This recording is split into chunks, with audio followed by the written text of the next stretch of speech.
Hello and welcome to this intro to episode 4 of the Comedian's Tea Party with Deaves.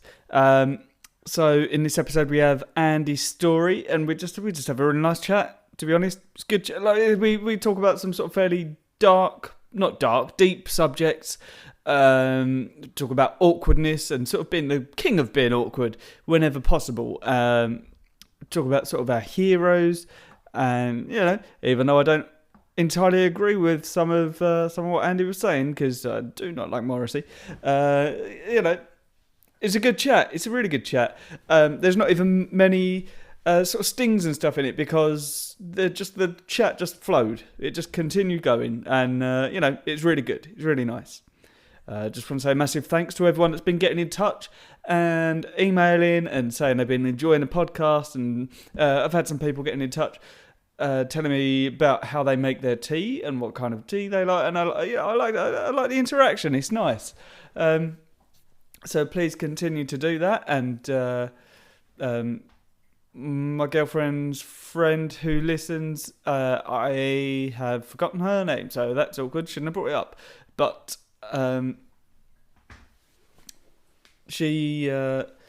my girlfriend has a friend who has been listening, like sort of when she's off work, ill, and she said that she's been enjoying it, and so that feels good. I feel like I'm doing something good in the world, so that's lovely. Please keep listening. Tell your friends. Thanks everyone for the positive reviews and everything nice that you've said. It really helps. Feels really good. Helps us to be seen as well. So please continue to give us some 5-star reviews on iTunes and your other favourite podcast apps.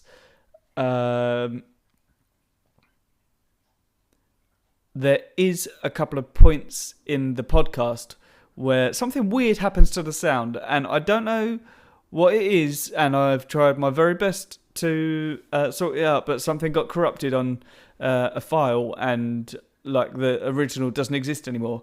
So we've got this version. Basically, it just cuts out, the sound cuts out a little bit and cuts out a few words here and there. Largely, one of them is wide hips and big boobs. And just so you know, that gives context to something that happens later on. So listen through, find out what that is. Bit weird, but there we go. I'm a bit weird. Otherwise, I will say apologies for, I know I said in the last little sort of mini one, I know I said that I'd be back soon, but I've continued being wildly busy. So I apologise, but we're getting there now, and I'm catching up myself. I've recorded 4 episodes this past week. So this one is coming out now, as you are finding out because you're listening to it, and then I've got 2 coming out next week, and that is important they come out next week, but basically they're both coming out next week because in both of them we talk about the Southend Festival, which it starts next Friday the 14th of June, Friday the 14th of June, and the comedy side of the festival launches on Saturday the 15th of June, and I'm bringing that up because it is my show that is launching the comedy side of the festival. So please, it's free entry, but it's pay what you want. But you can also reserve tickets online for £5, and it hopefully it looks like it's going to be busy, so it might be worth sort of just reserving a ticket early for £5 online. And then you don't have to pay anything, or if you think it's worth more, continue to give me money when you get there, and that's fine. Otherwise, enjoy the podcast. Hello, and welcome to episode 4, I think, of the Comedian's Tea Party with Deaves, with me, Deaves, and my guest today is Andy Storey. Hello, everybody. I'm Andy Storey. Here we are in Deaves' friend's kitchen. A beautiful house. Massive thank you to Gemma Carrot. This is the I should have borrowed someone else's flat. Deaves' best friend there. Yeah, Gemma Carrot. Since I've known her, I've always said caricature because it's Gemma Caricature. That's a good name. It's spelled odd and pronounced odd. But what is her surname? Caraher. Cara. Caraher. Caraher. Carracher. Caraher. Don't search that online. That'd be weird. Yeah, Caraher. I'm pretty sure that's right. I've never bothered to learn it because I just thought caricature is funny. I'll stick with that. It's perfect. I'm sure she's enjoyed that. Yeah. Over the years. Yes, but thank you to Gemma for having us. And she's laid on some sort of. Yeah. I'm not sure I can eat any of that because I'm a vegetarian. But we've got the milk chocolate. I can't have that. I can certainly have that, which is a mini cheddar. Which I might not know because I'm talking. But what is that? Little. It looks like fudge, but it's green. Green fudge. Just smelling it. I'm not sure what that might be. Do you know what? I'm going to dog treat. I'm going to dive straight in. It could be a dog treat. What is it? Oh, some kind of sweet. We don't know what it is. No, I'm sure it's not. No, it's probably not. I'm not a vegan, so I might try one. But I'll try one. It tastes like it's probably got gelatin in, and I don't know what gelatin tastes like, but I imagine that. Do you think it's gelatin? Well, I won't do it. But I'll have a biscuit later on. No, it might be all right. You know what? I'm having a sort of a miniature Ritz cracker. I think it's fine to eat. Yeah. When you're talking. Yeah, absolutely. Well, I had Chris Norton Walker on the last one, and he had what? Oh, I thought I've never heard of. I thought I've never heard of that. A Chris Not Walker. I thought, what's that? A crispy? No, he supplied loads of snacks, and it was very loud, and he insisted upon talking whilst eating. So, yeah, he's a nice chap. I met him for the first time in Hastings, I think. Oh, really? Yeah, I think last year or the year before. Good Hastings guy. Fringe. Nice chap. Yeah. Oh, no, I'm eating as well. We're both eating at the That's same it. time. That's good that's podcasting. the podcast, yeah. That's what we eating do. Stuff. Yeah. So how have you been? I'm good, yeah. I'm just chilling out today. I didn't do any Edinburgh preparation today. No. I've been making a few vlogs. Yeah. They're on YouTube, advertising those, of course. I mean, we'll do plugs later. Plugs later. What is I've been doing that. Yeah, just actually, the vlog is actually advertising the Edinburgh show. Oh, okay. That's the idea. I mean, people email in their anxieties and awkward sort of things, sort of what I like, sort of the minutiae of life. Yeah. Awkward phone calls or conversations, and then I sort of just read them out on my vlogs, and at the end I advertise. I plug the show. Excuse me. So it's really just getting the Edinburgh show. All about awkwardness, isn't it? Is that? Yeah, last year's show was called Awkward, and this year's show is called Still Awkward Live. So it's all about what's interesting about that. Somebody said to me actually, another comedian at the Lion's Den. Oh, okay. On a Tuesday when I was doing a little bit of material, and they said to me, "You are not awkward." Now that's interesting, but I was thinking about this morning because a person. Generally, there's two types of people who are awkward, I think, Si, and one is the obviously awkward person who you can see in front of you. But another person, if you have low self-esteem or you're awkward or anxious person, which is usually people in the arts anyway. Yeah. I mean, mostly it's comedians, actors, and things that have. Certainly myself. Those kind of people. What's that? Certainly myself. Yeah, those kind of people anyway. But some people you can see it. Other people, like myself, you develop at a very young age a coping mechanism, right? And we all do anyway. Whether you're anxious, I think most humans are anxious anyway. They're all anxious people, fragile.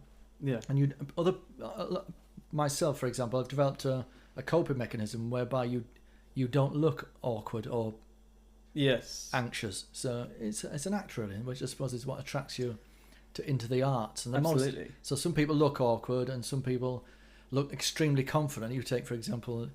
You listen to a podcast interview with Darren Harriott, and he talks about being shy, and if you saw him on stage, you would think anything but. Yeah. So I would say that was me. Yes. So my show is the internal. My show is the internal me talking. Right. In a monologue of. Yeah, the confident person is going on stage because that you have to do that. Yeah. And then the confident person telling an awkward person's story. Yeah, if you turn me inside out, then that's the person that's the material. Cool. Oh, that sounds really interesting. Yeah, so it's Still Awkward Live, and I call it that so that I can still use material from last year's show. And people say, well, I've heard that material before. I say, well, it's still awkward. Still Awkward Live. that was all awkward, and now we're still Yeah. doing the same stuff. But it's only 15 minutes of old stuff anyway. Oh, And it's mainly new ideas. that's yeah. I mean, I do material about being awkward and sort of anxious, and I've got quite a lot of stuff about anxiety and Yeah. but like people say to me, "Oh, but you're really confident." I'm like, I'm not. Yeah, yeah, that's right. I'm confident in a very sort of unconfident way.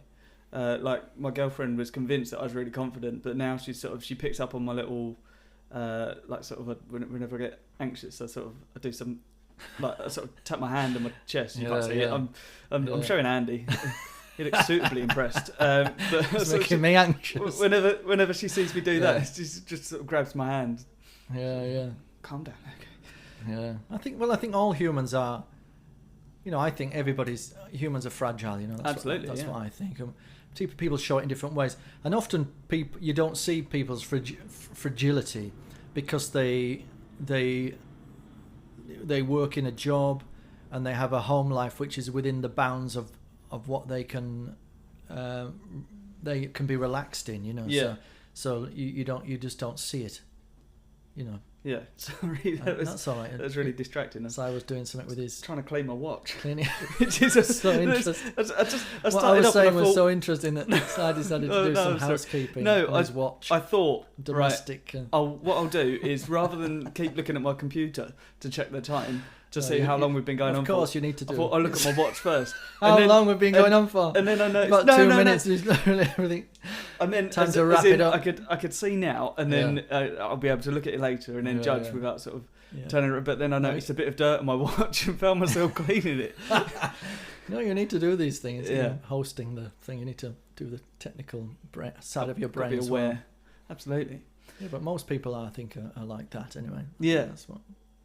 That's it, because I do a bit about like the bit I'm sort of currently really working on is about making phone calls and how that makes me more anxious. Yeah, terrifying. Yes, but there's sort of like everyone in a room. You always see their face as soon as I say that making phone calls makes you anxious. They all go, "Oh yeah."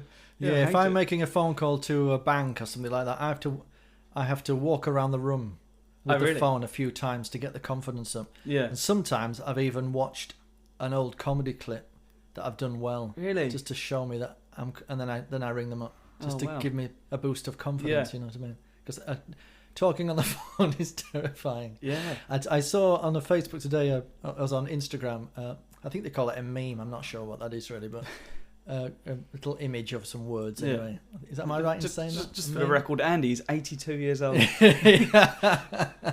I'm not sure if I'm using the right terminology, but anyway, it was great. It was a perfect one for me. It said it was the devil, and the devil was saying "Welcome to hell," and then the person was saying, "Oh, it doesn't look so bad," and then the devil finally said, "We're forming a circle, and everyone's going to say something about themselves," and that is my worst fear. Yeah, it's awful, and I've had that in jobs, a drama school I went to, and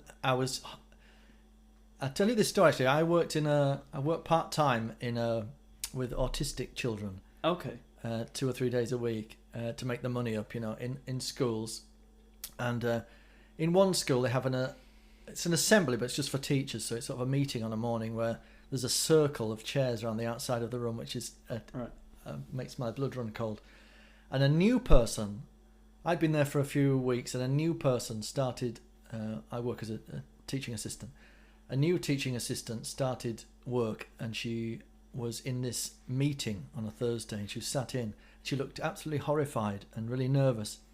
And I said to her, I said to her, "Are you an actor?" She said, "Yes." I said, "Well, don't worry. Nobody will ask you to do anything in this meeting." And she visibly relaxed, and I could tell, because it scars you for life. Yeah. Pushing the chairs back and saying something about yourself is horrifying. I did that for 3 years, and never want to do it again. And I've left job things and stuff, even on the first day of a new job, when people have said, "Here's a sticker, put your name on it, say something about yourself," and I've walked out. Really? It's horrifying. I think that's entirely fair enough. Yeah, I hate that kind of thing. You don't expect to sort of meet anyone and immedially know things about, like, get to know them. Yeah, have a personal conversation. Well, they do it for actors, and they say, "Let's have a meet and greet." But how humans meet and greet is on a break at work. People will smoke, people will have a coffee in the staff room, and people will naturally use small talk. You know, we don't need to form a circle and everyone come up and stand in the middle and mime something that you did that morning. Yeah. It's absolutely horrific. I would never want to do that ever again. Great. Can you imagine if that was how everyone greeted each other? Like, hello, how's it going? I like shake shoes. Shake it out, you know. And it's horrifying, yeah. So that was one you of my... You had a good day? Yeah, not bad. What have you been up to? Yeah, and you got to mime it. Yeah, awful. So I don't like that kind of thing. It should happen naturally, and if it doesn't, small talk and stuff. Yeah. Then doing that. So that's what I've been up to today. Nothing much. And plus, it's one of my favourite things to be elusive, regardless of the scenario. Yeah. Well, elusivity is, if that's the word, it's not the word. I like it.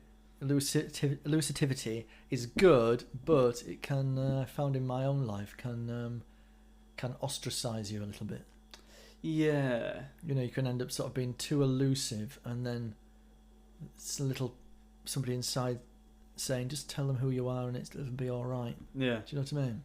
I quite like being sort of, you become part of a group, but you know everybody individually. You let everyone individually get to know you, and then together, everyone's like, oh, he never says anything. But everyone... But do you like that? Is some power there? Yeah, or is it a No, it's not power. It's a control. It's a control. You walk into a scenario and everyone's like, "Oh, that's Si. He's a cool guy. If you met him, just oh yeah, he's a cool. He's not even doing anything. How is he so cool? He's handsome too." Is what That's great. That just reminded me. I did this. I was talking to Si. Why am I talking to a third person there? I was talking to you earlier. Address Si, not a listener. That sounds really weird. I was talking to Si earlier. About I play guitar, and I was talking to you about doing this band thing. Anyway, I was in Rochester at the Rochester Rochester Sweeps Festival, which is I don't know what it celebrates. Chimney sweeps. There's a lot of Morris dancing going on anyway. Right. And at this little do afterwards, there was a drinks do before I went home, and somebody in the group of friends that weren't my friends, there was other musicians' friends, had seen me at a gig as a comedian. Oh, okay. And became very shy because they thought I was good, and they moved away from the group because they were embarrassed to meet me. Said, "Oh, that's the guy. I follow him on Twitter, Andy Storey." So he moved away anyway. I didn't get quite a good look at him, and I felt after that. I thought, I hope he doesn't come back, because I was very anxious in case he came back with his girlfriend and said hello, because I'd be the one that would be anxious to live up to anything that he expected. Yeah. And later on, I saw him, and I thought, I'll just go over there and speak to him. So I went straight over to him and his girlfriend and said, "Well, how long have you been interested in stand-up comedy?" And I started a lovely conversation. It was so good. And about 10 minutes later, when I went back to the group, and I was about to leave, I realised it wasn't him. Oh, no. And I said to my friend, I've just spoken to that guy. I said, "That's not the guy. The other guy hasn't come back." So there's just a stranger that I'd approached and started to ask him, "How long have you enjoyed stand-up comedy?" He didn't even know who I was. Yeah. He just thought I was very kind. You like me. Very, very kind person, you know. Oh, wow. So that was really awkward. But I like that kind of thing. Awkward situations in my life that are in my show, that they make me feel, they wake you up, you know, from... Yeah. Sort of living life behind this sort of gauze, you know, they sort of make you feel alive, you know, because you're so freaked out. That was that was only a few days ago, but last awkward thing that I did. So I take great joy in when I'm on stage. Sometimes I just look at the audience, and it makes it awkward, and then becomes funny. Generally, sometimes it just gets awkward, but then I've got another bit about it. True to life, in that I thrive in an awkward scenario, because if everyone else is awkward, then as somebody who's well used to being awkward and good at it, the king of awkward, that's absolutely great. You suddenly if you bring everyone else down to a level of like horrendous awkwardness, you're suddenly the coolest person in the room because you're good at being awkward. It's perfect. You've got the skills. You're a professional awkwarder, awkwardian. You know that word? Is it a thing? Yeah, it's a word. Yeah, I've been started using it on my vlogs. Fellow Awkwardians, you know. Awkwardian is. I was thinking of a show title for my Edinburgh shows. I started thinking of because it was last year's was called Awkward. So I thought, well, One could be awkwarder, Yeah. more awkward. And so I think of more awkward things. Yeah. Awkwardian. And I thought, is that a real word? So I looked it up. Anyway, it's in the Urban Dictionary. Oh, okay. And it means somebody who, like you just said, somebody who is awkward, but they've managed to master it. Yeah. So someone who, the great awkwardians of life would be somebody like, Einstein or some famous painters or something who were awkward, but they've somehow managed to utilize it and monetize it, or at least utilize it as an artistic thing. So amazing. Awkwardian is great. I like that. I might get a badge. Yeah, get a badge. Yeah, Awkwardian. It's a great word, I think. Yeah. So I suppose as a person, most people sort of do that side. They sort of turn your. Well, I was reading a Morrissey article while I was waiting for you at the train station. Oh, okay. Yeah, sorry. He did the same thing. I was late. He was late. So I was late. I got stuck at work. I got locked in. You got locked in. Another awkward. Somebody locked you in, or you locked yourself in. It's a long story. It's a long story. Yeah. I was reading, but that's what Morrissey did as a persona. He sort of turned the awkwardness, like the pop star awkwardness that he did, the pop star status that he didn't have. Oddly, he did have, because he was a good-looking, but he turned it around. So the hearing aid and the sort of anti-handsome pop singer. Yeah. He used that to his advantage. So that's it was like Buddy Holly with his glasses. Because his record label told him to stop, to wear smaller glasses. If you have to wear glasses on stage, wear smaller ones. And he went, no, I want bigger ones. Yeah, Buddy Holly's an interesting one, because I love rock and roll music. Yeah. But he's a rock and roller that I didn't like because of his glasses, actually. Oh, really? No, I didn't like it because I liked at the time, or anyway, I still sort of like, in many ways, my heroes to be perfect, Right. And not Morrissey or not Buddy yeah. Holly. But I'm a big fan of... Sorry, do you think Morrissey's perfect? Not perfect, but he's certainly been a role model, Oh, really? Yeah. And I know... Let's not get into it, because I've never liked him. Okay. Well, yeah. A lot of people don't. Well, people don't like him now because of his political views. Yeah. But I think people can change, anyway. But we'll get off the Morrissey subject. Yeah. But, I disliked him before it was cool. Okay. Yeah. Okay. Well, that's Morrissey. But people turn. I mean, comedians do that. If you're a big comedian, then you're going to mention that when you walk on. Or you're taking the power back, really. Yeah. Whatever the person. It's like Buddy Holly in his glasses. Yeah. Wearing the glasses not to make a point, but to also put the power, like Harry Potter. I mean, Harry Potter spelled. Look at that. I've always got it. He spelled, sparked a new way of the superhero. Yes. I think he was the first one. Certainly, someone will argue the point, but certainly the first one in Britain, I think. Yeah. Maybe in a different parts of the world, or America or something. Maybe there was Peter Parker, I suppose. The Spider-Man was a bit of a nerd, wasn't he? Yeah. I mean, so I suppose Clark Kent is he's got the glasses on. I mean, but Harry Potter was. Well, that's the funny thing. For me, was the first Clark child. Kent was. Everyone's like, oh, it's just some geeky dweeby. It's still an enormously built fellow. Like he's it's a big muscular guy, big muscle man, yeah. Incredibly but he's wearing glasses, so he's an absolute. And I've just started wearing glasses, so. Oh, you have, yeah. Well, that was like that series, Ugly Betty, Yeah. She wasn't ugly. No, not at all. No, not even when she was supposed to be. Yeah. Do you know what I mean? It was never. Yeah, it's sort of like the sanitised version, isn't it? Yeah. But Harry Potter, those kind of growing up, I liked the heroes to be sort of the muscle man, the perfect hero, and then the Harry Potter for me, I didn't, obviously Harry Potter wasn't aimed at me when we know that the books, it's not aimed at my age of person. Yeah. But even so, I thought that was at first I thought that was the wrong way to present a superhero, but I get it now. Yeah. Something softened in me. Yeah. I get it. Yeah. But I still think... Certainly a purpose for that kind of character. There is, but there's still an argument, I think, to suggest that like the super body, the super looks is still aspirational.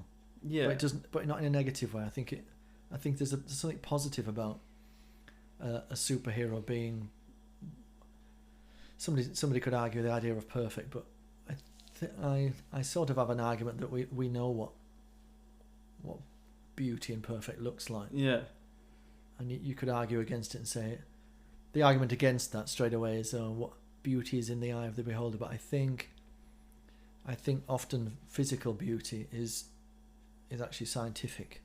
Yeah. So I think there's a measured, Well, yeah, 'cause we're naturally designed to sort of find specific things, shapes and looks, absolutely, and symmetry, that kind of thing. for sort of different reasons. Yeah, there's and I sort of agree in that sense with I'm going to say Jordan Peterson, but I'm not I agree with a lot of things that he says. But he's talked about the lobsters, the hierarchy and do you know about that? I don't think I do. He's saying that lobsters, research has shown. I'm going to sound very ignorant now, but I'll tell you what I've gleaned from it. Right. That in the world of the lobster, in the lobster world, the lobster's nervous system is almost identical to a human nervous system. So you can give a lobster antidepressants, and it will affect them the same way as a human might. And also in the lobster world, there is a natural hierarchy. So you can't. You can try to change it, but there will always be a hierarchy, and this sort of separation of things. Do you know what I mean? So drawing that back to what I was talking about, sort of the heroes and the beauty aspect. That you can come up with different ways to say, well, everyone's beautiful, and I agree with that on an equality level. But we can also, I think, agree that the supermodel face, or the Johnny Depp, or the whoever, Brad Pitt, or George Clooney face, I think we know inherently that that's better looking than my face. Do you know what I mean? Yeah. No matter how you spin it, I think we know that, and I think it would be a lie to argue against it. I think we know inherently, even though you could say, Andy or Si, how good looking you are, everyone's been kind, but I think I know that my body is not as good looking. It's not a visual treat as David Beckham's body. You see what I mean? Yeah. I think we know that. But then, do you think? Yeah, I know what you mean, but like, there's just different people are sort of, they seek different things, don't they? So, well, they seek it, but for different reasons, from their own. You're only seeking from your own insecurities and your own thoughts. Yeah. So you're seeking a particular. If you have a niche of thing that you like, let's say you like, say I like blonde girls, or I like, men with short hair, or whatever sexuality are. I mean, is that coming from a real place, or is that coming from some outside? That tends to be learned behaviour. Learned behaviour. That's do you see what I mean? Yeah. But do we know? I always say, if you took a picture to the far reaches of the world where media had never seen, you took a picture of like David Beckham's naked body and face, and my naked body and face, I think the people would still. This is a weird party. Yeah, that's perfect. I think they would still. I think they would instinctively. Anybody would say, "This is more pleasing to the eye, David Beckham's body and face."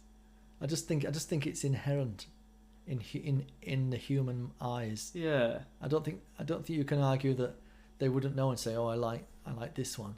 He looks friendly," or something. I just think we're not looking at the smile. Looks like looking he'd give me a nice cuddle. The six pack and stuff, the muscles. I just think it's again. Appealing, well, that is again sort of related to a sort of a natural sort of base thing of sort of wanting someone who can provide, that sort of. Yeah. So interesting. Yeah, sort of the wide shoulders, the tight waist on a man. Yeah. Broad shoulders, the strong. That's sort of inherently. Yeah, it's like how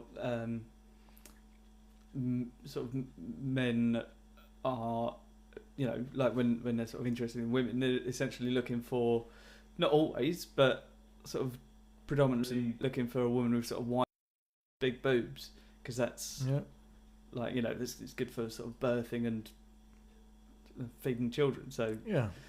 I mean, all people like all different things. We know that. I mean, and you could argue many different ways, but I just really inherent that we can see, beauty. Yeah, there's science behind it. Yeah, I think there's some science anyway. It was my point. I can't remember how this started. No, my always wander off into some weird, strange things. Always a chance that that's going to happen.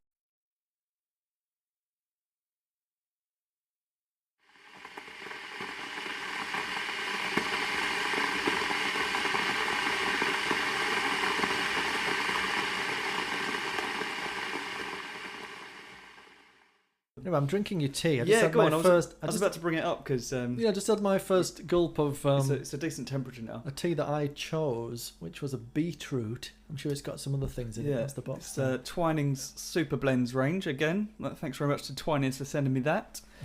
Can I just mention actually? If Twinings are listening, which I'm sure they do, I mentioned Twinings I used to mention Twinings in a bit that I did. Oh, really? Yeah. So I don't know whether I owe them any money. So Twinings, if you could... maybe I owe them something. Oh, maybe they owe you. I've monetised. It's, only mentioned their name. It wasn't about them. Yeah. I do mention a herbal tea.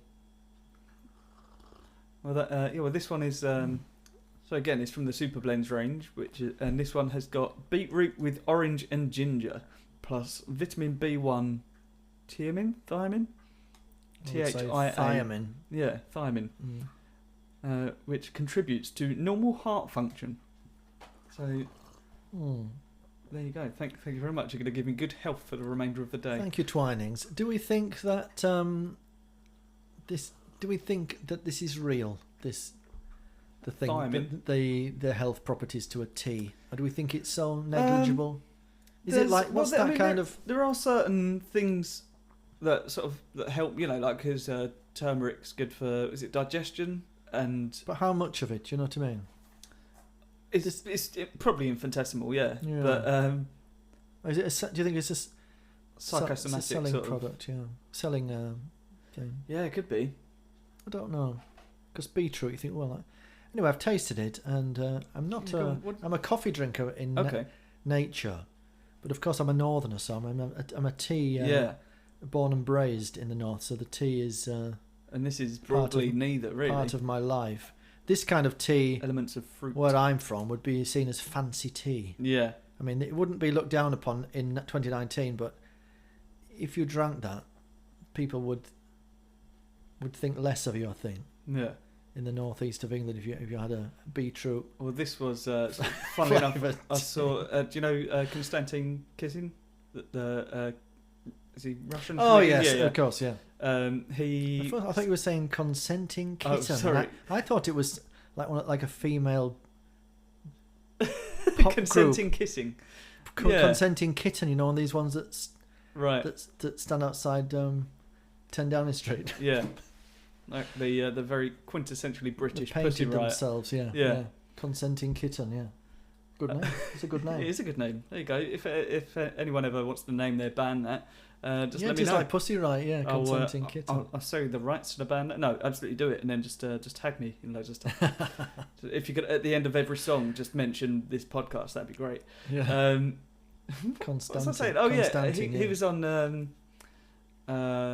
Is it This Morning Britain? Yeah. The Piers. That's right. Yeah, that's right. And Katie Hopkins kicked off because right. And called him something. Yeah, a soy boy.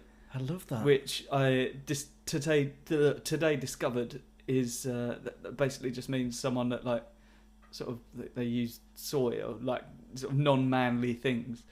And I thought, do you know what? I'd be more than proud to be called a soy boy. Do you know what I mean? When I heard soy boy today, actually, it just reminds me of like a sort of a gay title. Like you've got the Bears, you've got the Muscle Marys. Yeah. What you into, soy boys? It sounds, you know what I mean? It sounds like one of those things, one of the different sort of labels that you can have. Yeah. Soy boy. It sounds quite attractive. Yeah. Got myself I suppose because it sounds like toy boy. Yes, it does. Yeah. Got myself a soy boy. Like toy boy, but who uses soy milk and non-dairy milk. Milk boy. So you have non-dairy milks, is that? Yeah, I don't have milks at all actually. I used to drink. Yeah, I'm vegetarian, so almost vegan. Actually, my partner Hilary Jane is a vegan as we speak, but been a vegetarian for about 20 years. Okay. So she still has the milk, the milks, soy milks. But actually, I don't drink tea at all now. Oh, really? Normal tea. Cole doesn't either. Cole Donnelly, who he doesn't have. Because it's not the same. I think Carl said that in the podcast. Yes, he did. Yeah. He also recommended oat milk, and I was going to ask you what your recommendation of. I don't do them. I don't do the milks. No, I've gone really to coffee now. Yeah. Coffee now is my only vice. Do you have that black? That I have it black and very strong. Yeah. And I use it as medicine. So Okay. I drink it like medicine. Yeah, yeah. And I think this is interesting. You know, when you're searching in life for certainly in 2019, you're searching in life for something that you are, you know, on the internet. So you're trying to think of the way that you behave and think, oh, I'm certainly on the spectrum of something. Do you know what I mean? Yeah, yeah.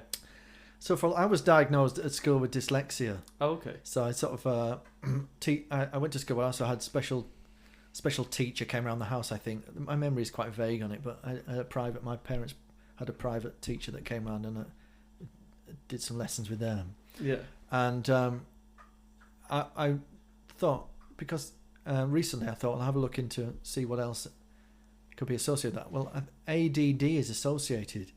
Oh, right. Most dyslexic people, I think 60%, are also ADHD. Yeah. Or ADD, and I think the ADD is ADD. Sounds like that's somebody's name. ADD. I think that's without the hyperactive. I think there's 5 different types of ADHD. Yeah. And one of them is sort of like a one that I think I probably have is sort of a resting one, sort of not a hyperactive one. Right. Sort of a slow one, and it said in the information. Is that like just a sort of a low energy, easily distracted? Yeah, and they can self-medicate with black coffee. No, really? Because ADD is a lack of dopamine. Right. Somebody might correct me if I'm wrong if they comment on your thing. Or serotonin. It's one of these ones. Yeah. And because you haven't got it, what do you get if you take ecstasy? What is that? Yeah. I mean, dopamine or something. It's that I anyway. don't know personally, I think it's dopamine, and it's you have less of that than you should. Right. Okay. Which causes the ADHD. Yeah. Part of it anyway.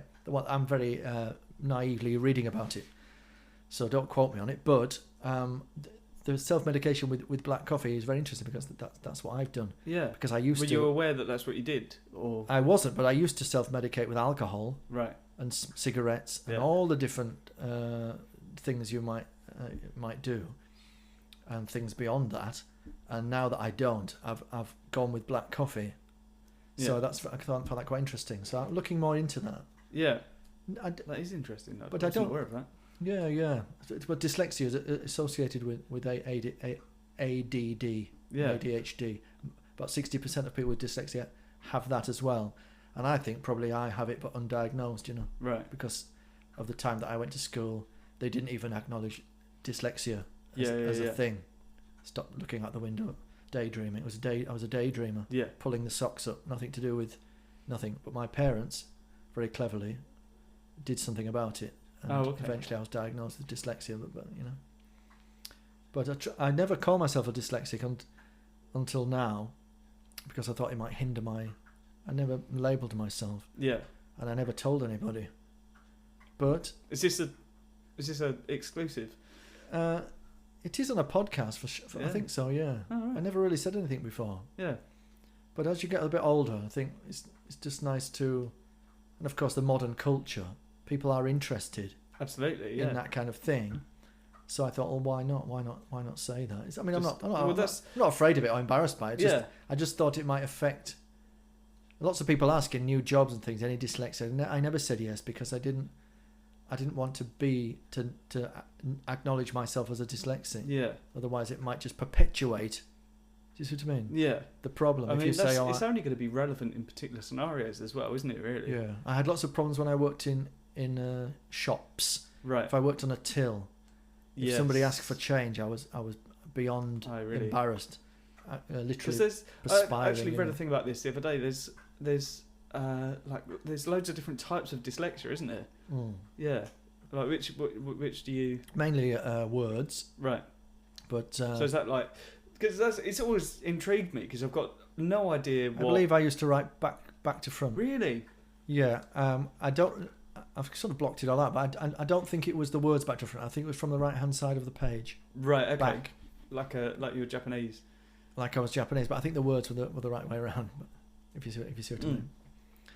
But if sometimes when I work in this with the autistic, well, that's embarrassing because I worked in one school with just primary autistic boys, and they were doing some very basic maths, And the teacher in the class thought that I was joking when I said, I can't even do it.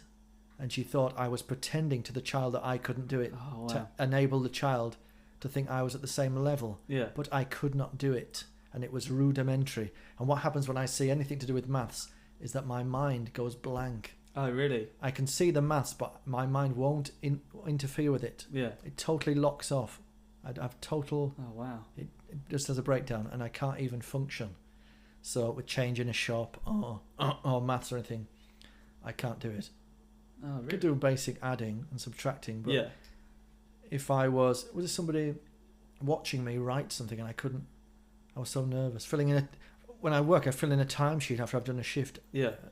And if a teacher's watching me fill it in, I can't do it. Yeah, I have to say, can you not watch? Because even when my partner in the house is watching me put an email password in or writing an email, I say, can you not look? Because I'm so nervous. Yeah. With the writing, so it still does affect me. Yeah. But I've obviously, as most people in this situation, have managed to move into a profession where I don't need to worry so much about it. Although there is a lot of admin in comedy. Oh, God. An awful lot of like this podcasting, and I'm having to learn for Edinburgh how to fill online forms in and record music and load an iPod of iTunes with music. For me, it makes me cry, but... Yeah. 3 years I tried to enter the BBC competition, and every year I couldn't even enter it. Not because I didn't have a clip, it's because I couldn't upload it. Oh, and really? Eventually I got someone else to do it, and I got I got into the final. Yeah. Because I was able to ask somebody to please help me to do this. I just couldn't do it. It's really difficult. So I found that really difficult. So maybe I've got ADD, but do I care? Well, what does it matter really? Does it affect you? What can I do? You've got this far. I've got this far. Yeah. I'm doing all right. And I managed to self-diagnose by stop drinking, stop smoking. Clean life really helps me out, and I can focus better. And the coffee helps me to focus if my dopamine levels are low, if that's what it is. But I drink an awful lot of coffee, so I've got to be careful I don't you can have a heart attack. it. Yeah. My heart doesn't stop. What do you think of this tea, by the way? We haven't got round to the tea. The tea party. I've never been a fan of the herbal teas. Yeah. I used to drink green tea a lot. Let's have another sip, just so we know. I'm gonna go ahead and say I really like it. So, it's got a stinging throat, but that's the ginger, isn't it? That is the ginger, yeah. Yeah. It's definitely there. But I think it's softened quite a bit by the orange. I'm a bit concerned that I've become somewhat of a tea snob. Do you think? I mean, I don't drink this, but it's reminding me of perhaps what people. It's got a hint of the mulled wine about it. Oh yeah. I don't drink mulled wine, but I imagine I've just tasted. That's got the orange, isn't it? Yeah. The ginger maybe, and some redness to it. Yeah. I know it's not beetroot, but it's got like a mulled. It's quite refreshing. Like it. It is refreshing. It's because it feels quite sweet, but there's still that the sort of bitter edge of the ginger. Yeah. But I was thinking about tea and coffee on the way. Fruity, sort of bit from the orange. I was thinking about coffee and tea on the way here, and I was thinking tea is used certainly in the north. Well, it's not in the north. It's used in Britain as a meditative drink. So the tea in the north, you would say tea solves your problems. But what it's doing is giving you a time out. So you put the kettle on, time to think, and sit down. Whereas coffee, I've noticed, it's not meditative. Coffee, if you put the kettle on and had a coffee, you would make a to-do list. Right. Coffee is a doing thing, I think. So whereas tea is even before you drink it, it's a stimulant. It's a stimulant. If a builder's tea, if a builder's working, he's having a break with his tea. He has a cup of tea because he's on a break. It's a moment to relax. Whereas a coffee, you wouldn't think maybe to have a coffee, because coffee is making you... I love coffee because it's I'm planning the Edinburgh show, writing the show. Yeah. Coffee is what we need. I've no time to reflect, but maybe after a week in of Edinburgh, then it's time for a tea. Do you know what I mean? Yeah. Like more of a relax and think, okay, what have I got here? Yeah. So coffee is like a sort of a thinking, planning, a doing. Yeah, drink. And I do yoga every day, and I also have meditated. But I'm trying to start meditating again. But this tea, when I drink it, is would be the perfect beginning on the mat, with a... Yeah. Often because I do yoga every day, often I do yoga listening to something. Yes, yeah. So I listen to... That's why I listen to what sort the of thing? podcast. That's when I listen to all my podcasts, all the comedy podcasts. Because I do yoga every night, so I put the podcast on and I listen to it. It's about an hour. It's perfect. I do about an hour, 50 minutes of yoga. And I usually have a drink, either my Barocca or some water or even a coffee. Yeah. But this kind of tea would put you in a nice mindset, I think, to listen. Absolutely. Well, I had a Tea Pig's happy flavour. It was happy flavour. And I was drinking it on my own on the last sort of mini podcast, and that sort of really just leveled me up. It was quite relaxing. It's nice. But yeah. Oh, do you think that's really relaxing? Yeah, but I mean, maybe. I don't suppose it matters. It's interesting that you say that. It's a sort of a thinking. Yeah. Because funnily enough, I almost only. No, I do listen. I listen to podcasts when I'm if I'm doing like gardening or anything like that. Yeah. But which again is meditative. Yes. Gardening. Absolutely. Yeah, it's brilliant. But when I'm driving, if I've got other people in the car, then like I'll talk to them, and that's the thing that will stimulate my mind. Yeah. If I'm driving on my own, which I often do to sort of gigs and the like, I'll listen to podcasts then, because I find it stimulates my brain, because I feel like even though I'm not physically part of that conversation, I feel like I am part of that conversation. Whereas when I listen to music, I relax too much into it. So I would have thought, if I was doing yoga, and I don't do yoga, I do meditate, but if I was doing yoga, I would have thought that I'd listen probably to sort of relaxing music rather than... Yeah, I see what you mean. It's quite interesting. But then I suppose... Well, it's a very good question. I'll qualify what I said in the sense, because I do it every night. Yeah. I really am using the yoga as a physical relaxation. Yeah. After a show or something. Right. Not as a what you would call a traditional yoga, because of course yoga is beyond the physical into meditation. Do you know what I mean? Yeah. It within the poses themselves. But I'm simply using it as a wind down. So really, one would say I'm not doing a real yoga, but I'm doing the yoga moves on a mat. Do you see what I mean? Yeah. Listening to whatever, and even having a strong coffee. Yeah. Which don't go hand in hand. But I'm not sort of doing yoga. Do you see what I mean? But I'm doing the moves. Yeah. You see what I mean? So would you have a strong coffee late at night then? Oh yeah. Oh really? So at any time. Because again, I was talking to Carl about this, because he said his brother has a cup of tea late at night, and it says it blows his mind, and then I was like, oh, but I do that all the time. Yeah. Well, Carl would never do that. No, because he'd stay awake. He's one of those sort of no caffeine after a certain time, which I get, and I understand. Yeah, I don't sleep well. No, I mean, I'm a good sleeper. Maybe that's why. Yeah. Yeah, I'm a good sleeper, but I don't sleep. I'm great at sleeping. I don't sleep many hours. I'll tell you something, which listeners might find interesting about the human condition, but I'll tell you why. We're about to get really deep. It's already pretty deep. It's not deep, but it could be in a strange level, psychological. But the reason why I go to bed late, let's say 2 a.m., something like that. I do my yoga about midnight, stay up till about 2, strong coffee. And let's say I've got to be up early. Let's say I'm up at 6 or 7 or whatever like that. I only like 3 or 4 hours sleep, usually. Right, okay. So you actually opt for that? Yeah, if I'm working the next day. Right. Which is a strange way around to do it. If I'm off, I'll have longer. Right. Which is the opposite. But the reason is, if I sleep heavy, when I wake up, my hair and beard is squashed. Right, okay. And it takes me longer on a morning to prepare the hair and beard set. How often do you wash your hair?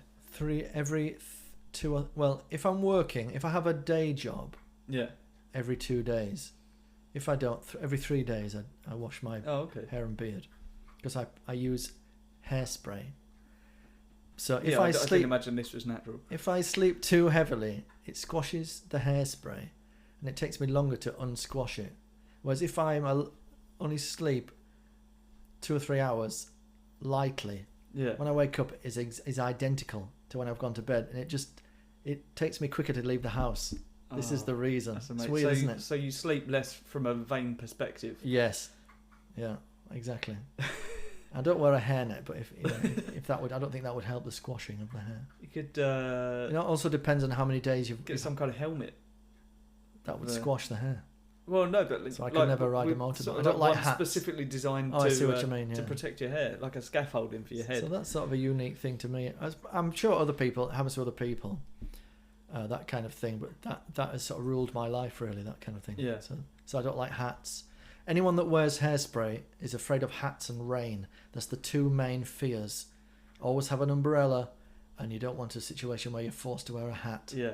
Well, I don't use product in my hair, but if it gets even remotely wet, it will go everywhere. It goes so curly, it's untrue. Yeah. So there's the fears. We live with these. We're on both ends of the perspective. Secret fears. But my hair and beard is what I call a full set. I'm washing the full set tonight. This is my third day, so okay. The full set. So do you wash your beard with different regularity? Now, a very good point. If I'm at home, no, I'll wash it in sync simultaneously. But if I'm in Edinburgh, to save time, I will alternate, and that saves me a lot of time. Yeah. So I will alternate. So I'll leave the hair a bit longer, and then I just need to wash one or the other. Yeah. Because doing the full set takes me 1 hour from stepping out the shower to complete the beard. Oh wow! And then if the hair's short, which I usually try to keep it neat, then that's the easiest thing to do with the hair. I just hang upside down, spray it, and usually when I stand up, hang upside down. Oh yeah, like this is the technique most people use to get tall hair. Do they really? Yeah, or back combing, but I don't need to back comb. Yeah. You get out the shower, you blow dry it, you hang upside down. Where do you hang upside down? Just double over. You just bend over. Oh, that's incredible. You spray it with hairspray. Yeah. You stay bent over, you wiggle, and then you stand back up quickly, and the hair is usually pretty good. Then you just need to comb it into place. That's how you get the height. Yeah. So well, you don't have to do it for long.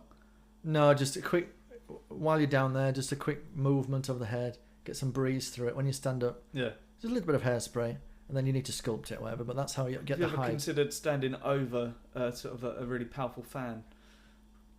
Yeah, you wouldn't want it to blow, right? Because it would blow it into a direction. You want static inversion. Do you know what I mean? Yeah. So that beard takes about an hour, and then the hair takes. Do you have hairspray in your beard as well? Oh yes, it's glistening. I have hairspray beard. Yeah. I'm addicted. My mother was a hairdresser, so there's some deep-seated thing there, I like the smell of hairsprays. When I was a child, my mother worked in a hairdressing shop, and then when she married my father, she lived in York, and my father had a sister who lived in York, so my mother used to cut hair. Anyway, they met somehow. Right. And when she became married, she gave up the shop, but she still cut hair in our house. So people would come to the house in the back kitchen, and she would cut hair. So I grew up. And then she would go out to other people's houses. So I grew up with a mother and father, but I spent a lot of time with my mother as she went round older women's houses, older to me at the time, obviously. Yeah. And so I would sit with my mother and watch old women, as I saw them at the time, probably very young, probably in their 30s, getting their hair done. So I grew up around sprays, hair product. So I suppose perhaps there's something in that. Yeah. It might not be, but the smell of hairspray is good. Some psychology in there. I like the smell of petrol. That sounds like I like the smell of petrol in the morning. Is that something from a film? Some kind of quote? I like the smell of petrol. Is that a quote from some film? Is it? No, you're thinking of napalm. That's is it? Okay. Now. Yeah. Oh yeah. Robin Williams. Yeah. Is that not Robin Williams? No, that's, sorry. That's Good Morning Vietnam. Yeah. Apocalypse Now is Marlon Brando. Same location. Marlon Brando. Yeah. Okay. That is, So you like petrol? Why is that? Yeah, I mean, I don't go out my way to smell petrol. But whenever I go to a petrol station, I always take in a good whiff. Okay. I love it. Yeah. Is there any association there you can think of? No, I used to swim in petrol. So you swam in petrol? Yeah. Okay. Yeah, it's good for the veins. No, I don't know. No, Is that true? It's just, no, I never it's swam not petrol. No, it's not true. You never know what people do. Yeah.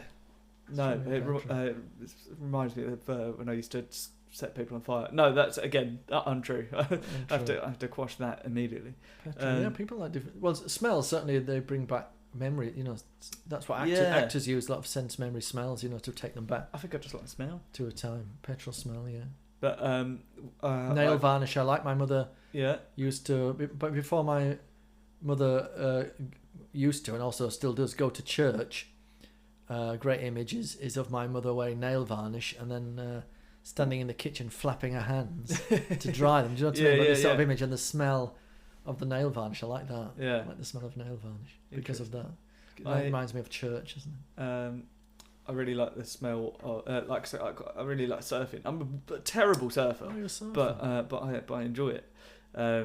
But whenever I smell, do you know sex wax? Mr. Zog's sex wax, like sex wax. Yeah, it's a surfboard wax.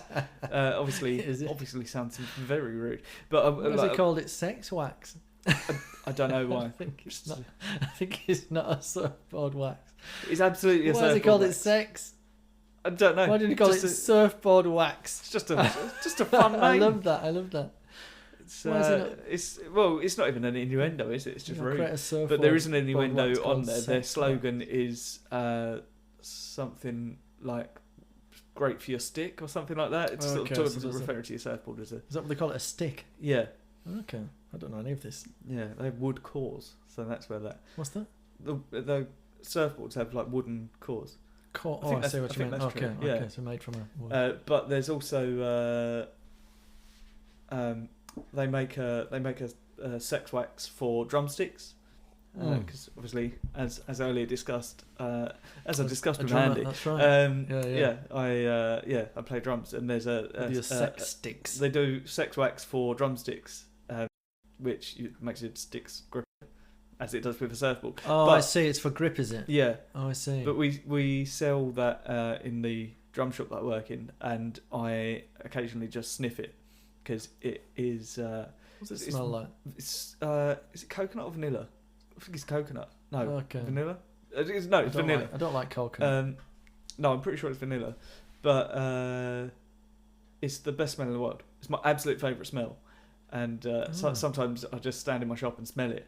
And it just immediately takes me back to Cornwall. As soon as I smell it, I'm there. I'm on the beach. And if a customer said, "What are you doing?" you just say, "I'm just smelling some sex wax." Yeah. No, if anyone ever sees me sniffing it, I just say, "Just sniff it. It's the best smell in the world." And they look at me like I'm absolutely insane. And then they sniff it and they say, "Oh, buy some." Thanks very much. So it's used for that's drumsticks in that. That one, yeah. But I think I've got a feeling it's exactly the same stuff.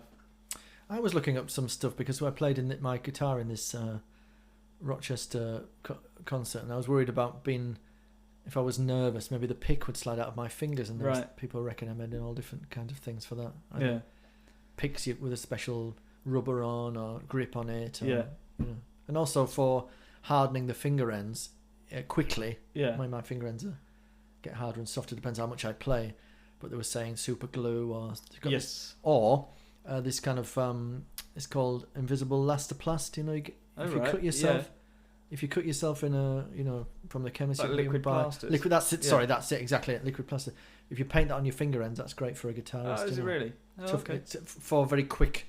Yeah. If your fingers are hurting too much. I've just played guitar casually for years, so my fingers are they're always soft. Yeah. They feel soft, but they're like I'll play guitar and it's fine. But what was I going to say? Oh, I've only ever played like 2 gigs maybe as a guitarist. Like I've played a bassist quite a lot, but only ever played like a couple as a guitarist. And one of them, I lost my plectrum just immediately into the guitar. Oh, that's the one inside. But I was really nervous because I'll get up and not be nervous doing stand up. I'll not be nervous playing drums. It doesn't often translate, does it, to a different skill? As soon as it comes to playing guitar, my fingers just turn into absolute jelly. It's difficult. And I got like a song in or something, and the plectrum just went ping, and it flew straight inside the guitar. That's interesting. We're saying that to my partner, Hilary Jane. The nerves don't often, the experience doesn't often translate. Yeah. But I think it does eventually. But I played guitar for the first time professionally last year in Panto. Oh, okay. In Rochester. I can't remember what the Panto was now. Sleeping Beauty, I think. Sleeping Beauty. And we had to be actor musicians, so we played. Right. I played percussion and guitar live, as well as the characters. Two characters, the king and the woodcutter, and it was a really nice show. And that was the first time I'd ever played my guitar in front of people, and there were some audiences were quite substantial, and I was terribly, my hands weren't even functioning, playing all the wrong chords and stuff. But after about 5 shows, I settled down a bit. Yeah. And then the experience of the comedian took over. Right. You know what I mean? But now I'm fine now with guitar in public. I'm not too bad now. Yeah. I can play. It only takes a couple of sort of. Yeah. Once you just breathe and just off you go. I don't think I can play notes, but I can certainly strum. I can play rhythm now. Right. I couldn't play individual strings. I don't think. Yeah. I'd still be too nervous. That's very difficult. Funny, isn't it? Instruments are very, as you know, it's very difficult. Yeah. As is anything in the arts, you need years of experience, to do these things, which people think they can do it. Most things, especially comedy, because it looks. Now this is an interesting debate. This is an interesting debate. I always have is why I'll tell you why. But Eddie Izzard, let's say Ross Noble, Eddie Izzard, Noel Fielding. Yeah, got the name right. Yeah, Noel Fielding. Those comedians can be said to be genius. Yeah, and comedians like Frank Skinner. Mickey Flanagan, those type comedians can never have the genius status. They are called great. Right. And the reason it links into what we're saying is that because people think they can't do what Izzard is doing because he's talking about a badger on a skateboard, and people think, I could never think of that. But they think that they can think what Mickey Flanagan's writing because it sounds like normal people talking. Right. But it's the same. It's exactly the same. Exactly the same. Because that's the thing, that the way like Mickey Flanagan's brain will work, and I can't obviously, I don't know him, so I can't speak for him, but the way his brain will work is working exactly the same as Eddie Izzard's brain is working. The writing is just as hard to do. Just like, that's it. Yeah, they're thinking of different things, so their subject matter is different, but the way they're thinking about the subject matters is exactly the same. Yeah, but the surrealist is a genius. Absolutely, yeah. But the Peter Kay, really the funny. Normal person, what looks like normal, is always a great comedian. He's never, wow, what a genius. Yeah. Whereas if you're a comedian and suddenly you start to play a backing tape, people think, wow, look, this is great. This is so out there. It's outside the box. He's got sounds and. Whatever. Yeah. Or look at that guy. Or just Paul talking Foot, about his life. Paul Foot, who is extraordinarily great comedian. Yeah. I'm not saying these all the people I've mentioned are extraordinarily great, but Paul Foot would be the genius, and a more normal one appears normal. Frank Skinner or whatever would be just seen as a club comic.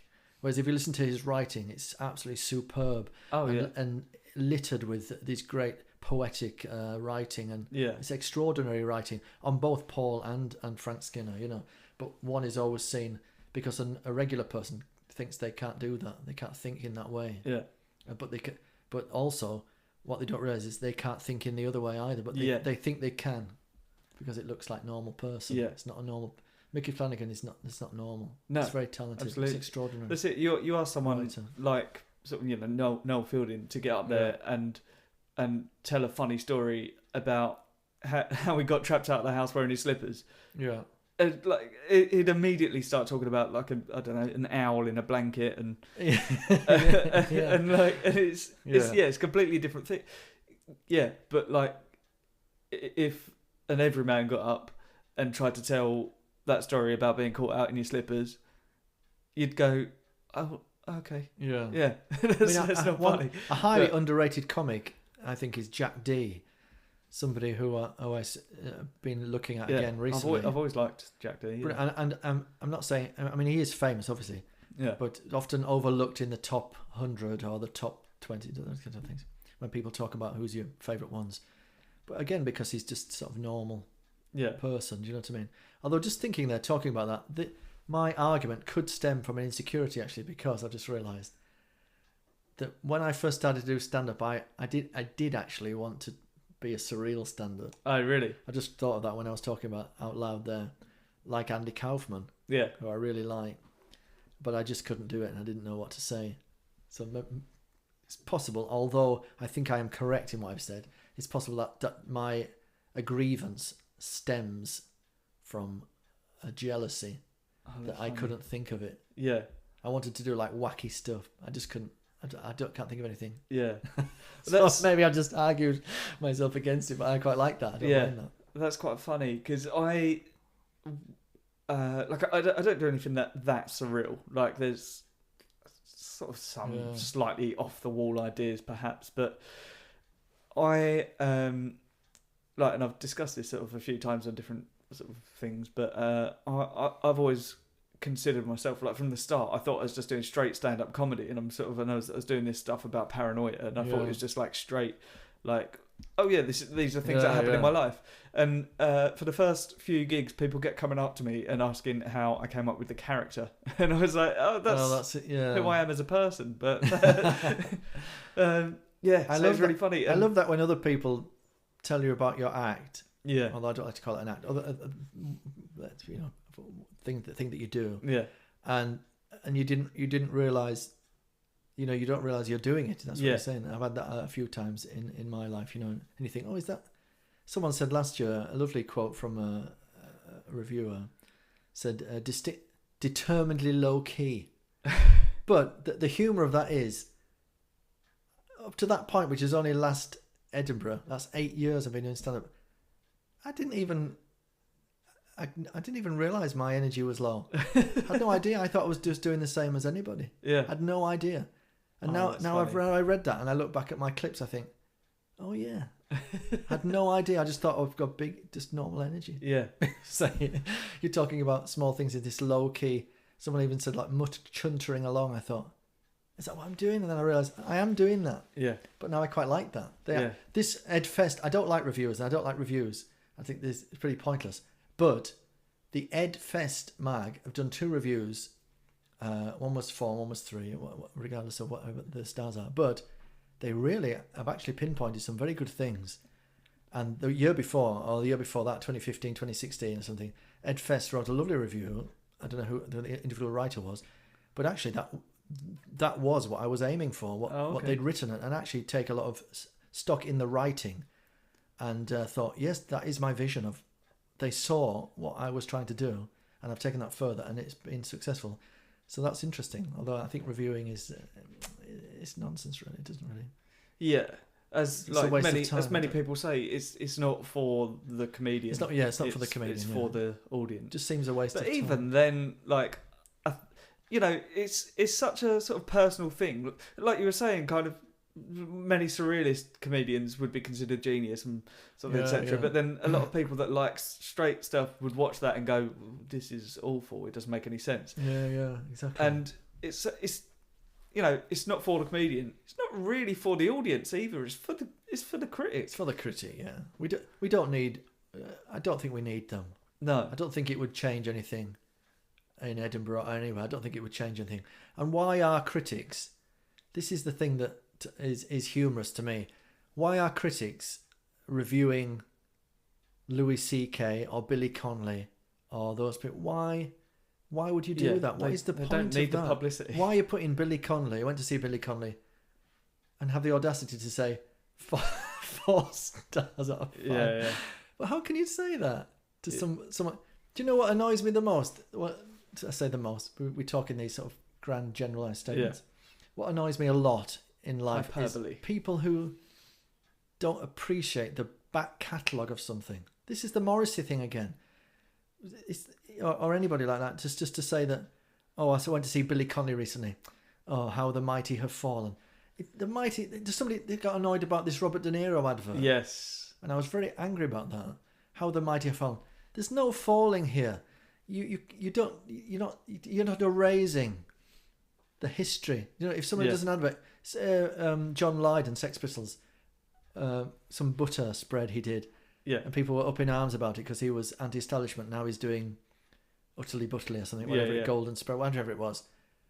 Nobody is erasing the back catalogue of his life. You don't just erase it and say, do you see what I mean? Or Iggy Pop doing whatever. People grow up and change, but also you're not erasing like a Ghostbusters with all the female cast. Yeah. You still have Ghostbusters. You're not erasing the past. So they're just annoying that sort of Billy Connolly. He's not good anymore. It doesn't make sense to me. Yeah. Why are you viewing it in those really cynical eyes to say that? What I find about that sort of thing is, like my go-to example would be like the band Muse, because they used to be one of my favourite bands for years, and I like absolutely adored them. And like the way their music started going, like they changed what they were doing with every album, sort of like Radiohead, like, and it changed all along the way. I mean, Radiohead I think is a good example, sort of alongside that, because like Muse changed what they were doing in such a way that they were just sort of experimenting, and they were enjoying themselves and sort of building on what they were doing. And it got to a point with their stuff where I said, do you know what, I still love what they used to do, the new stuff, it's not for me. Exactly. Whereas Radiohead do something that is like astonishingly different to what they used to do, but it still speaks to my sensibilities, so I still like it. But then I don't think Muse are rubbish now. I just think what they're doing, although that said, the latest stuff is quite good. But like I think there was just a bit in the middle there that it wasn't for me. But that's fine, because there were other people that love it, and like that's all right. Like you don't have to love everything that everyone does. Sometimes you just go, I like the old stuff. And Morrissey's a good example for me, because I love the Smiths and a lot of Morrissey's early stuff, but the last 3 albums I never bought, and I heard I didn't like it. But that's fine. That's fine for me. Yeah. I'm not saying, oh Morrissey, how rubbish you are. Yeah. That doesn't make sense to me, or how could someone go to a concert? Once you're established as a star, I just don't understand how you could give. Oh look, I went to see Tommy Tin and 4 stars. I mean, how arrogant is that? Yeah. It doesn't make sense to me. Oh, they say I'm just judging the one show. Even that, I mean, just doesn't make sense. Yeah. Once you've gone past a certain level, Robin Williams, went to see so and so, how could you 4-star? Louis C.K. 4. How could you do it? I saw Louis C.K. 4-star something. How could you do that? Yeah. It doesn't make sense to me. To sit there and think, why are you going to watch that anyway and reviewing it? Yeah. Don't be a jerk. Just go and enjoy it. Yeah. Why would you even go to that? This is like I saw someone wrote a little while ago that anyone that like and don't get me wrong, like sometimes sort of there are negative reviews for sort of good reason, in that there's something that's sort of really bad about something, but we should really only be reading the positive reviews, because those are the people, and not to say that like we shouldn't have negative opinions about things, but generally if it's just like sort of, oh, he did a couple of jokes that like, they didn't land very, it was rubbish, like 2 stars, like there's no point in doing that. If we just review things, like the things that we like, and review them positively, then the people that like those things will go and see them. Yes. If you see that something hasn't got reviews, then it's probably because it's rubbish. Yeah. You know what I mean? Like, kind of, it's just spreading negativity, and I think that exacerbates sort of negative reviews. Yeah. And negative reviews beget negative reviews, and but if we were just sort of positive about things, then we'd be able to see the positive in things. Even like that is supposed to be the idea of a reviewer, is that they're supposed to see things like sort of from their I can't remember the word, like subjectively. Yeah. And they review something, and I've seen a few, and they say like, do you know what, it wasn't for me, but I could see that a lot of people in the room were enjoying it. So, like, it's good, and he's sort of the writing's good. But it's just not for me. In that, they've already put the sting in there, haven't they? They've already said the general public reading that will think it's not good. They're saying it's not for me. You know what I mean? But I prefer that to saying it's rubbish. But the relationship of the comedian's relationship is with an audience. Yeah, that's a relationship of the art form. Yeah, yeah. It's not a relationship between a comedian and someone with a notebook. Yeah, they don't belong there. It's like, I just think there's always been critique of art, but I think the critique should be the audience when they've returned home. Yeah. With their partner on a bus on the way back. Yeah, yeah. That's the only critique that should happen. If Grayson Perry makes a pottery, and shows it, the pot, like this cup here, that's it. It's there, you know. Yeah. So you look at it, I look at it. Just enjoy that. Yeah. We don't need somebody else here with a notebook to tell people that are not here whether they have enjoyed that cup or not. Yeah. Do you know what I mean? Yeah. Just put your notebook down, enjoy the cup, and you can go home and tell other people. But you don't need to maybe look at a photo of the cup. I don't need to write it in a magazine or something. Yeah. I just don't understand the idea behind it. I'm sure if there was a critic here now, they could explain and critique the podcast. What are they talking about? Yes, but this is a good point. People listen to this and they'll turn it off if they don't like it, or they'll say to their partner, "I've listened to this podcast. Andy Storey is like absolute shit." Yeah, the other boring episodes were great. But that's fine, isn't it? Yeah. But what you don't want is a reviewer reviewing your podcast and then printing it. You know, not enjoying it, and then printing it, because then people won't listen to it. Yeah. But you want people to listen to it. You don't want someone saying they didn't like it. Every conversation this is the worst podcast. Cup of tea with Deaves is the worst podcast. Yeah. But if that was in the newspaper, that's a bad thing. Yeah. That's nothing to do with. They've missed the point if they write that headline. They missed the point of the art. You know. Yeah. The art is there. Just there. It should just remain there in a gallery. You look at it. You don't need to make a note of it. Do you know what I mean? You don't need to write down it. When you look at a painting, you don't need to write down about it. It's fine, you know. Just involve yourself with it. Look at it. Let it affect you or not, and move on. Yeah. And carry that in your body somewhere. You don't need to, even to tell anyone, really. I don't understand this sort of... Anyway, there will be always critics, I think, as they do it for a job. But I don't read mine in Edinburgh. Oh, okay. Wise. I read. No, sorry, that's not wise. They're all awful. Yeah. You've read them into very wise. No, but not for that reason. Not because they'll undoubtedly be awful. But no, just to save myself. That's one of those attitudes. Any hassle. I'll read them in September. Yes. And my partner will say, if I say to she'll read them, and I'll say, look, if it's a 5, just say you've got a 5. Yeah. Other than that, don't just pretend you haven't read them. Yeah. And she doesn't. And then I know she's read them, but she'll say she hasn't seen any. Yeah. And then in September she'll say, "Oh yeah, I'm glad you didn't see that one or whatever." You know, in August, whatever. But I think that's a good way for me anyway to do. Yeah. Well, that's it, because you're the sort of the general attitude is that you should be happy with what you've written. Yeah. And like as long as you're enjoying your show and you feel like it's a good show and people enjoy the show for what it is, then the reviews don't matter. Yeah. And then, like, because otherwise, if you read those reviews, you'll be looking to change what you've been doing. Yeah. But you've already written a good show, so what, you don't need to change it. Yeah. There's only one reason I can think of where the reviews, where the stars would matter, and that is if you were getting 5s all across the board, you could send those to management, an agent, somebody in the business, and they might have a little look. Yeah. If you were 5, 5, 5, 5, sold out kind of 5s. Yeah. But beneath that, then you win best show and get 10 grand. Yeah. Beneath that, they're not relevant. Even the stars, people don't even put them on the posters anymore. Really. Yeah. You know, they certainly wouldn't put anything below a 4 just anyway. More quotes from other acts often. Yeah. Other acts, and you could certainly Pritt stick 4 stars on your poster, even you just made it up. Yeah. Even without a quote, just put some rows of stars. I don't think anyone would even question it. Yeah. If that's what it's supposed to be.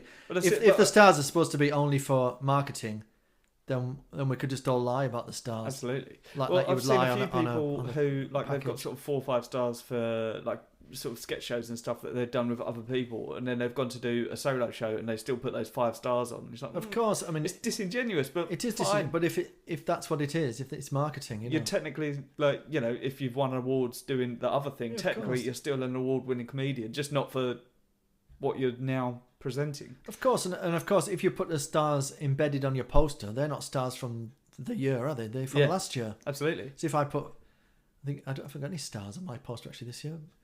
Just a couple of quotes, but I mean the quotes were from last year. Yeah, the Glenn Moore quote and the Sue Pollard quote are from last year, but they're on this year's poster. Yeah. So Sue saw my show last year, so she's saying that was a good. If she saw this one, she might think it was hopeless. but her name is on the poster Too late now. saying that she liked it. But I did ask the people. I did ask both of them if I could use it, so they're absolutely fine. Yeah. So that's nice. Speaking of Edinburgh, where's your show?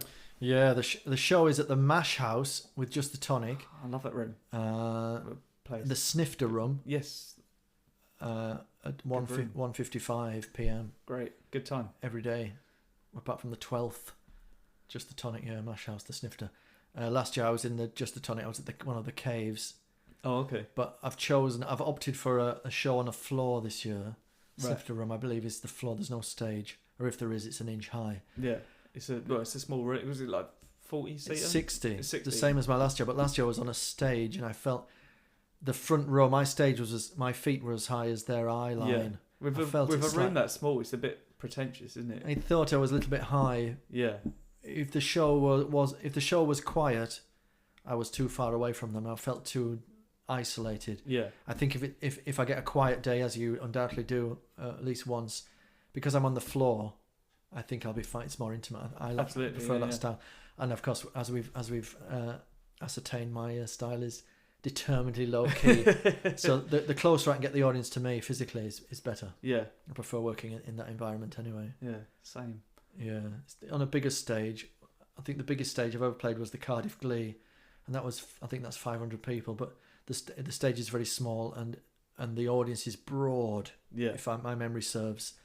So they're actually quite close to you because it's a sort of a broader audience, wider. Yeah, but like up the creek, they're quite. The back row is quite close because they're around the sides and it's broader than it is. Glasgow Stand. Exactly the same. Yeah, really wide. Yeah, which is it's not ideal for stand-up. I don't think because you have to turn. You have to turn the punchlines somewhere. I knew a comedian who played downstairs at the old comedy cafe in Shoreditch. Yes, if you remember the old room downstairs. Yeah. It was sort of a half moon shaped stage, and the audience were round like a round all the way around. And this comedian said they were doing comedy. The punchlines were on placards. It was visual comedy. Right. So of course the audience couldn't see. Yeah. Only where they showed it. So what they had to do is do the punchline and then show the placard stage right and then turn it all the way around, so the whole audience could see it. Yeah. So the laughter was just nothing, because they're having to move the punchline. And that is the same. Something like, let's say, upstairs at the Camden Head in Camden. Yeah. It's on two very severe sides. And there's, that sort of room up there. And if you do a punchline, you have to sort of maybe favour that side and then do the next one over there. Yeah. If you stand halfway in between, you're sort of just the wall, really. So it's not ideal, but I think the Snifter room is quite just it's just a little box room, isn't it? Perfect. Yeah. I think that's perfect. I've got a bit in my show where I play a game involving some boards that I just turn over, but I drove to Cornwall a couple of weeks ago to preview there. Forgot the boards, so I just had to do it with words, and it actually still works. So I think I might get rid of the boards. Yeah. Well, when I went to the Edinburgh stand, I'd got off a National Express and I did the three stands, the weekend kind of thing, and I had a suitcase. And when I arrived there, the man running the show, because I was just about on time for the start of the show, right? He presumed I was a prop act. Oh, okay. And he said, "Do you want to get all your stuff out ready?" So it's just like towel, underpants and stuff. Yeah. I mean, I could have done a prop act with it, but I said, "No, this is just my suitcase. I've just arrived." Yeah. So that was funny. Amazing. I mean, whilst we are in the I don't know. Whilst we're plugging stuff, I just want to say, just while you're listening, I'm launching the Southend Comedy Festival. It's just Southend Festival. Well, not I'm personally launching. Ross McGrain is launching it, who we've got on in a couple of weeks. But my show's on the first night at the Alex on the 15th of June at 6 p.m. So come down because it's going to be a blast. Is that all fully booked then? Do you want anybody? Do you know what? Give him an email because there might be a couple of spaces. Ross McGrain, yeah. I think I know Ross, a Facebook friend. Yes, I'm and are people doing full length shows? Yeah. Yeah, it's an incredible. Okay. There's like Cole Donnelly's doing it. What's the Simon dates Brodkin. to and from the festival? 15th of June is the first one at the Annex. Until I think it's until the 15th of July. Oh, it's a good one. Yeah, That's costing you a little bit or a lot or not too much. It's reasonable. let's talk about it later. It's reasonable. Yeah, no, Okay. it's extremely reasonable. Okay. Yeah. I might give him a bell then. Yeah. Very He did say yesterday there's a couple of spaces. So Oh, brilliant. yeah, Well, that's good. drop him a message. And We'll do that. Thank you, Hook sir. you up. Yes, but also tell your friends about the podcast because it's good fun. It's a good one, yes. It's a good listen, Sir Deaves. Yeah. Thanks very much. Yeah, you listened to one earlier, didn't you? T-cast. I did listen to one. It was great. Yeah. Where can people find you socially? Not Socially. not in person. Well, I'm not in any local pub or something. Yeah. I'm on the socials. Twitter @funnystory, and the same on Instagram, funny story. That story with an E. Yeah. STOREY. I mean, I'll put the link on the old description anyway. But my website is www.andystory.co.uk with all my sort of live things on there, and my vlog is on YouTube. If you just type in Andy Storey comedy, Andy Storey comedian, it'll come up. I've got about 30 clips on there so far, and I've done 6 vlogs. So if anyone, of course, people listen to this wonderful podcast, so email me at andystorycomedian@gmail.com with some awkward things that have happened to you. And it's nice to interact with the audience. And I read them out, you see, on the vlog. So that's quite fun. Yeah. Fun Which may become a podcast, you were saying. It will be potentially a podcast, yeah. Still Awkward Should be Life. a lot of fun. Podcast, which would be great. Yeah. If you're an Awkwardian, like me and Si, Oh, yeah. a fellow Awkwardian, then it might, well, let's call the podcast that. The Awkwardians. Yeah. We'll call it something I like that. It sounds regal. It's just so regal, yeah. Well, taking ownership of your awkwardness. Absolutely. It's perfect. Yeah. It's empowerment. Yeah. Right. Yeah. Cool. Awkward moments. See, couldn't think of words. It's brilliant. I love it. Yeah. I'm embracing it, and I feel good about it. It's fine. Good. Yeah, makes you feel alive. Yeah. I feel alive. I'm going to run out and punch an old lady. And I'm not going to. That's not going to. Yeah. Don't forget to follow the podcast and subscribe. Tell your friends to subscribe. It's at Tea Party Pod on all of the things. That's just the letter T Party Pod. And teapartypod@gmail.com. Just send in some emails and tell me nice things about yourself. What? That's weird. Cool. Yeah. Is there anything else? Anything else you want to plug? Any previews? Yeah, I've got previews in Hastings. Please come to Hastings. Yeah, it's a great in fun June festival. Right in the middle of June, is it? One moment, looking at the probably that weekend, isn't it? I actually do a bit in my Edinburgh show about phone noise, where you're looking at something and you have to sort of make a noise whilst. Do you have the click wheel noises on?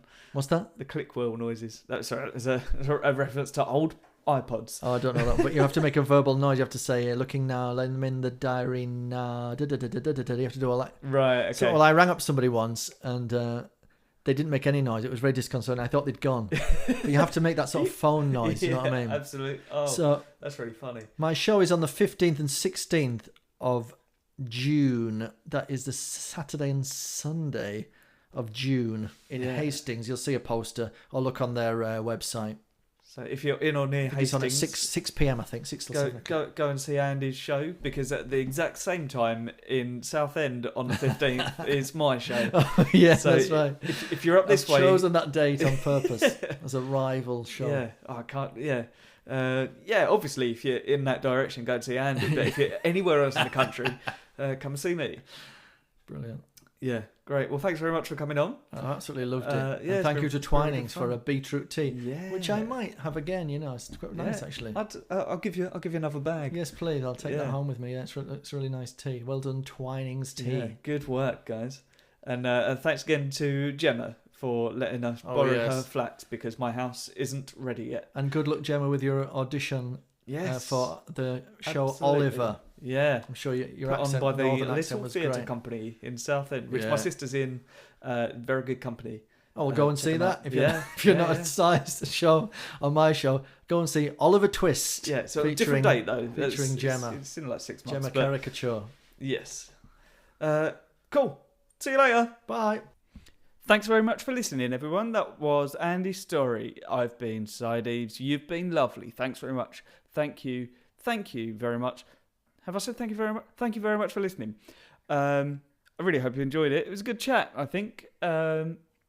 We've got more coming out next week as well. So please keep your ear to the ground. Please, like I say, continue to give me some good reviews on iTunes and the like. Please continue to get in touch. Tell me how you like your tea, what your favourite tea is, who your favourite tea manufacturer is, the name of the handsome man that makes your tea at the tea shop.